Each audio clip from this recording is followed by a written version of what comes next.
Alrighty, boys, it's time for some more MechWarrior 5. Here's Steven. I am your host, Get Good Fonks, and we're taking a look at another hero mech introducing the Griffin-AR. The AR stands for Ares, which is a reference to the Greek god of war. We're going to be taking this mech out for a spin, and I'm going to do some kind of recustomization to it. There's really not a lot of room for customization on this mech, but hey, I'll give it a shot anyways. Alrighty, so this mech is very similar to the standard Griffin, and as a result, I'm probably not going to like it because I don't really like the typical Griffin. As you can see right there, we have the PPC and the LRM-10 of the standard Griffin. But despite being a hero mech, there's really not a lot different about it. The other weapon that it has is a small laser, and that is it. It might sound strange that I'm not a big fan of the Griffin, but when I actually am a big fan of mechs like the Dragon, and a lot of these mechs are quite similar, but the big difference is that this mech doesn't have enough hardpoints. Like, the standard Griffin only has a PPC and an LRM-10, and while, yes, it's true that's what my sort of ghetto Grand Dragon redesign was equipped with, the supporting weapons, like the double flamers or the machine guns, the SRM launcher, like all of, like, depending on which version of the Dragon I was building, they all make a really big difference. This mech just feels incredibly limited by having only access to the PPC and the LRM-10. I mean, it's still going to be serviceable, but, like, right now, I'm basically stuck to my small laser and my PPC at the moment. And it's just, I guess it also has the jump jets, but, I mean, who cares? It's the jump jets. Really not too impressed by it.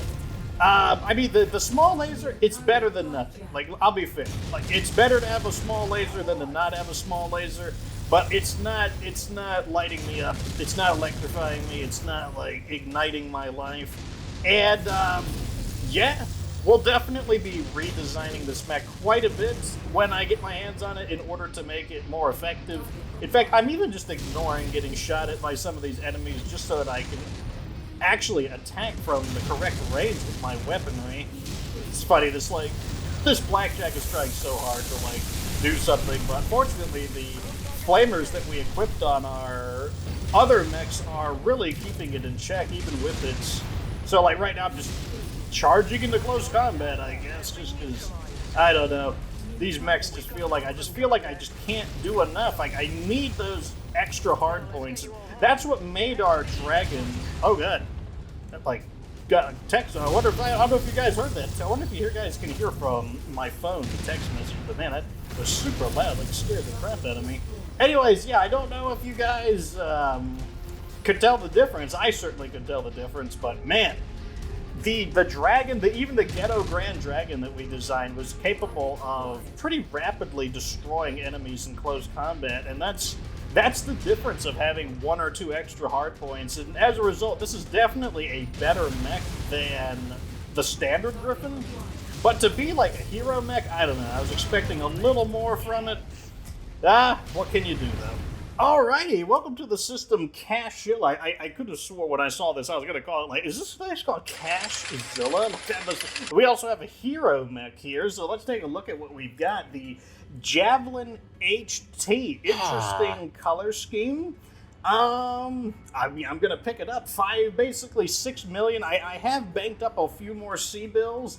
I'll definitely have to pick this one up, though, so that we can review it. Alrighty, and here is a close-up look at the Griffin-AR. I actually think the paint scheme is really cool. The kind of like, I mean, like I said, it's themed after Ares, which is the Greek god of war, and I really like how the gold, it's like basically, it's more like gold rather than just like a yellow or even an orange, and you can see, like, it's even got kind of like a reflective, like the paint must have like a metallic quality. I mean, like, this is all digital video game stuff, but the paint must have, if we take it seriously, some kind of reflective metallic quality, like, that makes it look really cool. I mean, it's a very awesome looking mech. I just wish that the equipment was a little bit better. Let's take a look at said equipment, though. The armor is 304. That is very heavy for a medium mech, but that's also unsurprising for the Griffin. All of the Griffin style, like Griffin, Shadowhawk, Dragon, all of these kinds of mechs in the 81 kilometer movement speed area, they all are pretty heavily armored. So here's where the differences come in, though. So the PPC, that is the same. It's the same equipment that the original Griffin had. The LRM-10 launcher, which is right here. In fact, if we actually move it away, that's kind of neat that you can actually see that the launcher itself disappears. But that is the standard equipment. The original Griffin had 5 jump jets. There was one right here in the center torso, but this one is gone completely. And so the Ares loses access to one of its jump jets, and in return it gets a small laser. It has 2 heat sinks, both in the center torso. I'm guessing this is an engine heat sink. Yeah, you can tell just because they're not stacked on each other. And then the LRM-10 launcher has 2 tons of ammo. Let's go ahead and take a look at the hard points we got here. I was hoping that this was going to be a medium slot, just because small and medium are the same. That they both are 1 critical. It just is a context reminder. Every one of these bars is referred to as a critical slot. Even though a small and a medium energy slot they're 1 critical in size, they are still different in housing sizes. And you can see right here, the S for these weapons means it will fit into a small. But like this one here, a medium laser, even though a medium laser is only 1 critical slot, it won't fit in here because this can only accept small energy weapons. So that's what the mech looks like. Let me take a look at what I'm going to do. I'm going to go, because these are weird mechs, I'm going to do whatever I want, though I still won't use Lost Tech. Okay, so here is my, let me just, well, there's nothing wrong with them being in. I want one in. Okay, so like right now it's almost 100 degrees in real life. So like I really want a heatsink right for like my cockpit right now, just because it's gonna make me feel like I'm gonna pretend like it's not 100 degrees. And I also have to shut off my air conditioning when I record, otherwise you'll hear it. So like right now it is like so there is no heat sinks in my house. Anyways, so I'm in the mood to try a new weapon now. Well, not a new weapon now, but we're going to try the large laser short burst again. And we're transforming the Griffin into basically a close combat. You just kind of just get in your face and beat the daylights out of you. And so we've got our large laser short burst. I put on my best SRM. I know I'm not a fan of stream, but the problem is, let me see. This thing is just the highest quality. I just wanted the deadliest SRM that we possibly could equip, and that is currently this SRM-6 Stream. That's a tier 4. And then, of course, we got our maximum quality flamer in the left arm.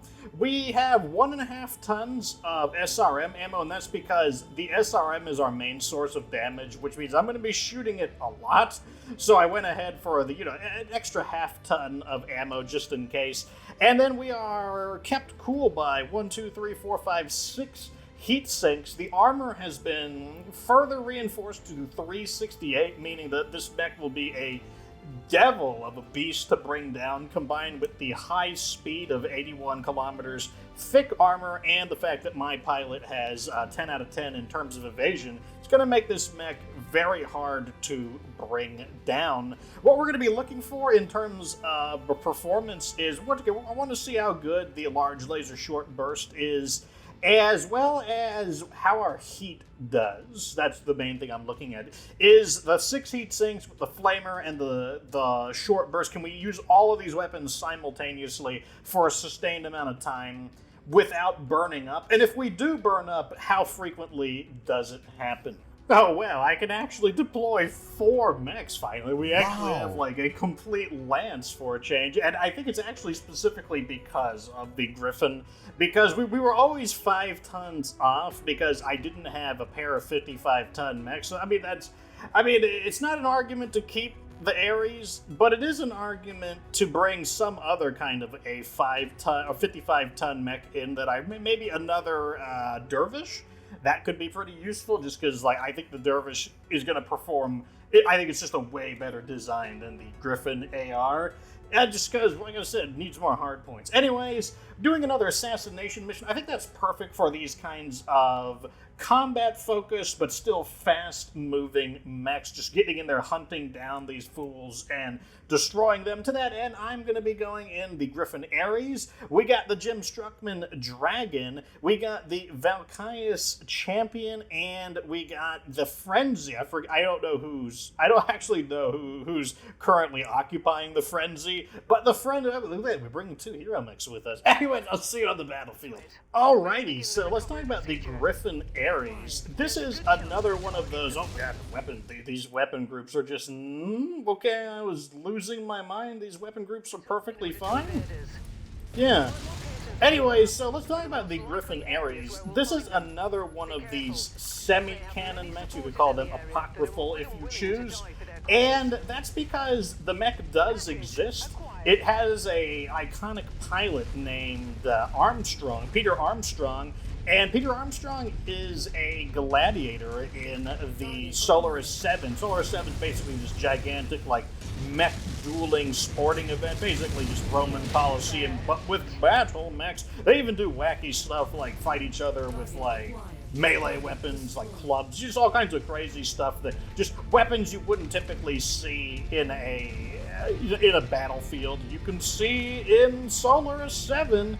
And yeah, so he was a iconic pilot, and he had a Griffin, and he named the Griffin-Aries. The reason why it's considered semi-canon is simply because there's no evidence to indicate that the Aries was any different than any other Griffin.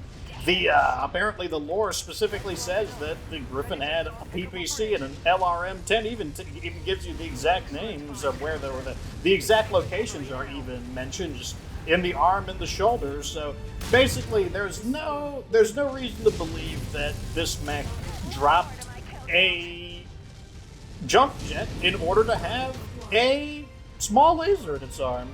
So yeah, that's why the mech is semi-canon. There's not a whole lot of information about Peter Armstrong. What we do know is that he was definitely a very skilled MechWarrior, and he was considered a contender as a Solaris champion, which is, the coveted position that everybody wants to be the greatest MechWarrior of the day, or at least like what one might consider the greatest MechWarrior, at least in terms of Solaris gladiator battles. But it didn't happen.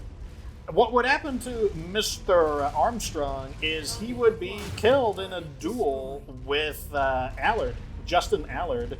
I believe Justin Allard was piloting another Hero Mech in this game, the Legend Killer, which we will be making an episode of pretty soon.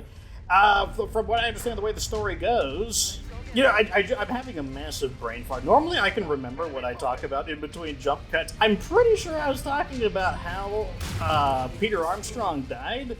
The way he died, though, was he was piloting the Aries against Justin Allard and in a gladiatorial match, and he basically dared Justin Allard to get a free hit on the Aries. And what he didn't know is that the Legend Killer had a heavier autocannon in that battle, or something about it. He just didn't expect to get totally owned, and he just got totally owned. And well, that was basically the end of him. From what I understand, his battle mech basically suffered a fusion core breach, and he just decided to not eject, which means he got explodinated basically, because that's what happens when you don't eject out of your battle mech that's about to get detonated. And that was the end of Peter Armstrong. Justin Allard is another very famous battle mech. I guess we'll talk about him. Actually, I don't know if we'll talk about him very much when we cover the Legend Killer, just because Legend Killer he inherited the mech, but it's not his mech. It belongs to a MechWarrior named Gray Norton. Wow, we currently are surrounded by a bunch of jerks.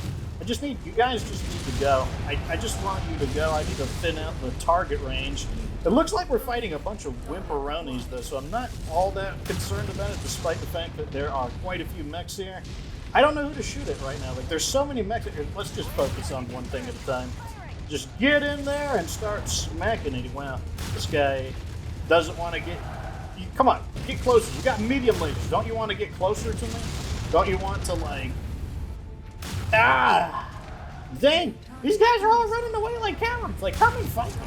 I need to, like, I need you to get in the areas. To stay really close to me. It works out really good for me. Not really for you. But yes, thank you. Like, I need to, like, sink my teeth in you with all my, like, crazy weapons. I feel like we're doing pretty good on heat overall. I think part of the reason I don't like the screen fire on SRMs is simply because it changes like the need for accuracy. Like, you actually need to lead your shots a little bit just because, you know, the missiles don't all come out at once, whereas when you fire them in a single burst, you can just pull the trigger once and then just, like, move along. Okay, so we're finally getting heat indicators that we're burning up a little bit, but that's honestly not bad considering, like, we've been in combat for really... Let me actually just disable the weapon on this guy. Get this AC-20 or this AC-10 out of here real quick. There we... Oh, wait, not quite. There we go. That reduces him as a threat. And I need to clean up these little guys here. I think I actually like the large laser short burst. I think I like it as a standalone weapon, though, because it does seem to be capable of destroying turrets in a single hit, which is pretty nice. I guess I'll just finish this guy off. What's the harm in it? There we go. As you can see, SRM-6, quite devastating. You don't really need that many weapons when you've got SRM-6 just because it just does so much. I mean, it helps that this is a very high-quality one as well. Alright, we are coming up on the final target for this mission. Looks like my arm has gotten pretty beat up. I would like to not lose my arm, as we do have that really nice flamer in there, but at the same time, we also got to destroy these fools. So, looks like they brought an Orion with them. That is interesting. I think what I'm going to try to do is take a little less heat. I'm just going to focus on destroying some of these other targets. Looks like they brought a, wow, like pretty stiff resistance here. Interesting. Might lose the arm, but I'm going to try to avoid that. Hey, just focus on a target. Like, don't worry. Just shoot a target. It'll be fine. I'm going to swing around and hopefully come up from behind him. Oh, here's this guy here. Didn't see that coming, did you? Why am I not shooting my missiles? Oh, looks like they went through the rifleman. Very nice. Let me try to get over here and disengage. So as you can see, looks like my aim was a little bit off there. But yeah, it's actually pretty handy for destroying these little, like, wimpy targets. And that's actually kind of valuable just because, like, there are so many wimpy targets. I just wish you could just get rid of them. Because they clog up the battle. Like, they actually do a lot of damage over time if you don't get rid of these wimpy targets. So I think the large laser short burst is actually, like, a really good wimp cleaner.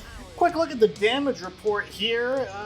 Repairs are a little more expensive, but that could just be extensive armor repairs. We'll take a look at it in a close-up view. So it looks like the Griffin is fine, the Dragon is fine, the Champion is fine, and okay, so the damage was completely superficial, so that was just armor repair damage, so no valuable weapons lost. Anyways, let me know what you think of the Griffin Ares. I think a lot of you guys will prefer this design over the typical Griffin where we left it in kind of its stock PPC LRM role.